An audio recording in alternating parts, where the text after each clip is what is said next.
നമസ്കാരം. സാക്ഷാൽ മാർപ്പാപ്പ അടക്കമുള്ള ക്രിസ്ത്യൻ പുരോഹിതരൊക്കെ ഇപ്പോൾ എയറിലാണ്. മാർപ്പാപ്പേനെ എയറിലാക്കിയത് ഇവിടെയുള്ള ഏതെങ്കിലും BJP നേതാക്കളൊന്നുമല്ല, സാക്ഷാൽ ഡൊണാൾഡ് ട്രംപ് തന്നെയാണ്. മാർപ്പാപ്പയൊന്നും രാഷ്ട്രീയത്തിൽ അഭിപ്രായം പറയേണ്ട, ഇടപെടേണ്ട എന്നാണ് ട്രംപ് തന്നെ പറഞ്ഞിരിക്കുന്നത്. നിങ്ങൾ നിങ്ങളുടെ കാര്യം നോക്കിയാൽ മതി, രാഷ്ട്രീയമൊക്കെ ഇവിടെ വേറെ ആളുകളുണ്ട് നോക്കാനെന്ന് മാർപ്പാപ്പയ്ക്ക് കൊടുത്തിട്ടുണ്ട്. അപ്പോൾ അത് കണ്ടിട്ട് ഇവിടെയുള്ള സംഖ്യകൾ പറയുന്നുണ്ട്, അമേരിക്കയിൽ ഒരു PC ജോർജ് ഉണ്ടെന്ന് പറയുന്നുണ്ട്. PC ജോർജിൻ്റെ പ്രതികരണം നമ്മൾ കുറച്ച് ദിവസം മുമ്പ് കേട്ടതാണ്. വളരെ പക്വമായ രീതിയിൽ PC ജോർജിൻ്റെ മകൻ ഷോൺ ജോർജ് പ്രതികരിക്കുന്നത് നമ്മൾ കണ്ടു. പക്ഷേ PCയുടെ ഭാഷ കുറച്ച് വ്യത്യാസമാണ്. PC പണ്ട് തൊട്ടേ ഇങ്ങനെയാണ്. ദീപിക പത്രത്തിൻ്റെ ആ നടത്തിപ്പുകാരും മറ്റുമൊക്കെ തന്തയ്ക്ക് പറക്കാത്തവർ എന്ന് വരെ പച്ചയ്ക്ക് വിളിച്ച് പറയുന്നത് കണ്ടു. ഇത് ചോദ്യം ചെയ്യാൻ ചെന്ന ഒരു മാപ്ര, അതായത് ആ മാപ്ര ചോദിക്കുന്നു PC ജോർജ് ശൈലി മാറ്റുമോ എന്ന് ചോദിക്കുമ്പോൾ ആ മാപ്രയോട് PC ജോർജ് തിരിച്ചു ചോദിക്കുന്നു, നീ നിൻ്റെ അപ്പനെ മാറ്റുമോ എന്ന് തിരിച്ചു ചോദിക്കുന്നുണ്ട്. അത് എനിക്ക് തോന്നുന്നത് മധുതി വണ്ണിലെ മാപ്രയാണെന്ന് തോന്നുന്നു. അതോടുകൂടി അവന് വയറ് നിറയുകയുണ്ടായി. അപ്പോൾ PC എന്തായാലും ശൈലി മാറ്റാൻ പോകുന്നില്ല എന്നുള്ള കാര്യം അതോട് ഉറപ്പായി. ഇവിടെ ഏറ്റവും നമ്മൾ പല രീതിയിലുള്ള പ്രതികരണം കണ്ടെങ്കിലും എനിക്ക് ഏറ്റവും ഇഷ്ടപ്പെട്ട അല്ലെങ്കിൽ കറക്റ്റായിട്ട് ഫിറ്റായിട്ടുള്ളൊരു മറുപടി കൊടുത്തത് KS രാധാകൃഷ്ണൻ എന്ന BJPയുടെ നേതാവാണ്. അദ്ദേഹം പറഞ്ഞിരിക്കുന്ന ഒരു കാര്യം, നിങ്ങൾ പുരോഹിതർ ആ ലോഹയ്ക്കകത്ത് നിന്ന് രാഷ്ട്രീയം പറയുകയാണെങ്കിൽ പിന്നെ തിരിച്ച് വിമർശനം കിട്ടുമ്പോൾ ആ ലോഹയുടെ സംരക്ഷണം പിന്നെ നിങ്ങൾ തേടാൻ പാടില്ല. നിങ്ങൾ ആ ലോഹ ഇട്ടുകൊണ്ട് നിങ്ങൾ പറയേണ്ടത് പൗരോഹിത്യപരമായിട്ടുള്ള കാര്യങ്ങളാണെങ്കിൽ ഓക്കെ, അതല്ല അതിനകത്ത് നിന്നുകൊണ്ട് രാഷ്ട്രീയം പറഞ്ഞാൽ തിരിച്ച് രാഷ്ട്രീയമായിട്ട് ഉറപ്പായിട്ടും രാഷ്ട്രീയ വിമർശനങ്ങൾ കിട്ടുമല്ലോ. അപ്പോൾ അങ്ങനെ വിമർശനം കിട്ടുന്ന സമയത്ത് കുപ്പായത്തിൻ്റെ സംരക്ഷണം തേടാൻ പാടില്ല. നിങ്ങൾ രാഷ്ട്രീയ പ്രതികരണമാണ് നടത്തുന്നതെങ്കിൽ രാഷ്ട്രീയ പ്രതികരണം തിരിച്ചും കിട്ടും, വിമർശനം തിരിച്ചും കിട്ടും. അപ്പോൾ അതിനെ രാഷ്ട്രീയമായിട്ട് നേരിടുക. അപ്പോൾ അല്ല, അയ്യോ ഞങ്ങൾ ക്രിസ്ത്യൻ പുരോഹിതരാണ്, ബിഷപ്പാണ്, വികാരിയാണ് എന്നൊക്കെ പറഞ്ഞുകൊണ്ട് അതിനെ ഈ മതത്തിൻ്റെ ഒരു ആവരണയിട്ട് സംരക്ഷണം തേടരുത് എന്ന് അദ്ദേഹം പറഞ്ഞത് വളരെ വളരെ വളരെ കറക്റ്റായിട്ടുള്ള ഒരു മറുപടിയാണ്. അത് തന്നെയാണ് ശരി.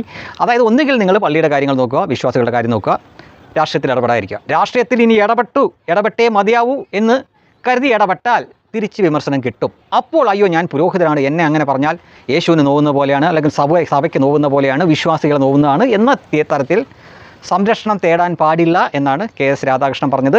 തീർച്ചയായിട്ടും ഇവരുടെ സമയം അത്ര ശരിയല്ല എന്ന് തോന്നുന്നു. കാരണം സാക്ഷാൽ മാർപ്പാപ്പയെ വരെ ട്രംപ് വിമർശിച്ചിരിക്കുകയാണ്. മാർപ്പാപ്പയുടെ കാര്യം നോക്കിയാൽ മതി, രാഷ്ട്രീയ കാര്യത്തിലൊന്നും ഇടപെടണ്ട എന്ന് പറഞ്ഞുകൊണ്ട്.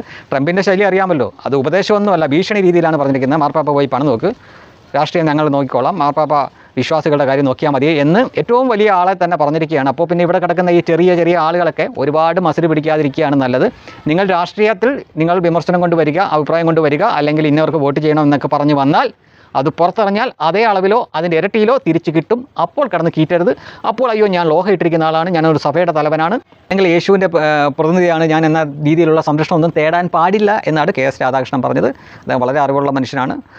അതിനാൽ തന്നെ അത് വളരെ കറക്റ്റായിട്ടുള്ള ഒരു മറുപടിയായിട്ടാണ് തോന്നുന്നത്.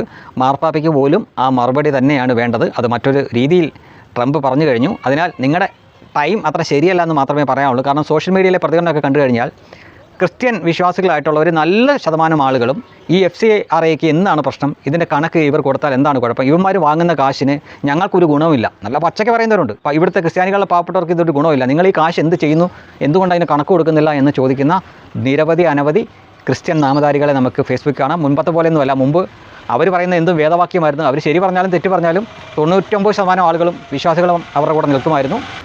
എന്നാൽ ഇപ്പോൾ അങ്ങനെയല്ല കാര്യങ്ങൾ പഠിച്ച് തന്നെ, അല്ലെങ്കിൽ ഇതിൻ്റെ യാഥാർത്ഥ്യം മനസ്സിലാക്കി തന്നെ വിശ്വാസികൾ പ്രതികരിക്കുന്നുണ്ട്. അതുകൊണ്ട് വരുന്ന കാലത്ത്, ഇനി വർത്തമാന കാലം തൊട്ട് അത് ശീലിച്ചാൽ നന്നായിരിക്കും.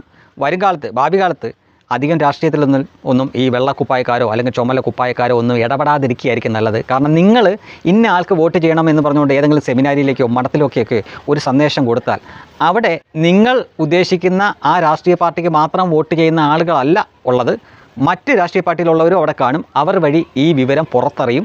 PC ജോർജിനെ പോലെയുള്ളവർ നല്ല പച്ചയ്ക്ക് തന്നെ തന്തയ്ക്ക് വിളിക്കും. വെറുതെ അത് മേടിച്ച് കൂട്ടണോ എന്ന് ആലോചിക്കുക.